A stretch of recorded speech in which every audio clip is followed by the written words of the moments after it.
Ami Milanais, ami rouge et noir, bonjour.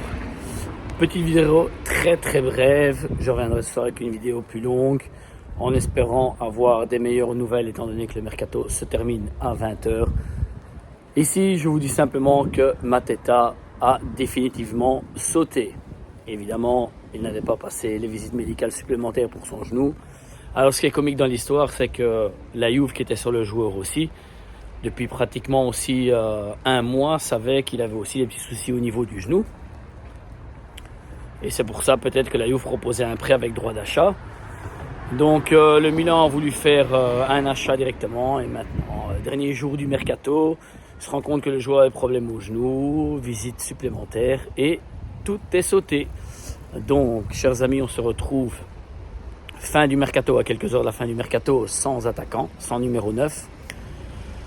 Sans défenseur central, parce qu'on n'a toujours pas pris de défenseur central non plus, et sans remplaçant pour Alexis Salemaker, ce qui ne suit plus parce que voilà, le garçon joue tout le temps, il est fatigué, et ça se ressent. Donc on se retrouve sans attaquant, sachant que Leao est en lutte toujours avec une inflammation à l'adducteur, Pulisic a une bursite au niveau de l'ilio, psoas, et Füllkrug qui lutte avec son doigt cassé. Donc voilà, situation délicate, mais film vu et revu et re-revu, toujours la même chose. Hein.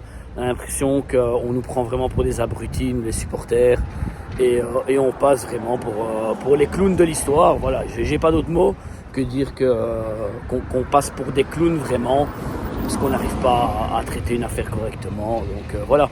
Pour aller prendre Mateta, si on savait qu'il y avait des problèmes au niveau physique, qu'il s'est toqué à la porte à l'Atlético Madrid et prendre par exemple Sorloth, qui a quasiment les mêmes caractéristiques, qui est aussi plus ou moins le même âge, voire un petit peu plus jeune, qui est aussi un bon attaquant. Donc voilà, déçu. J'espère pouvoir vous donner une nouvelle d'ici la fin du mercato qui se clôture ce soir à 20h. Ça m'étonnerait fortement. Donc voilà, on finira le mercato de cette manière-là, et il faudra faire avec ces fins de saison, espérer récupérer nos joueurs blessés. Petit like sur la vidéo quand même, malgré la mauvaise nouvelle. Abonnez-vous, c'est totalement gratuit, et sempre Forza Milan.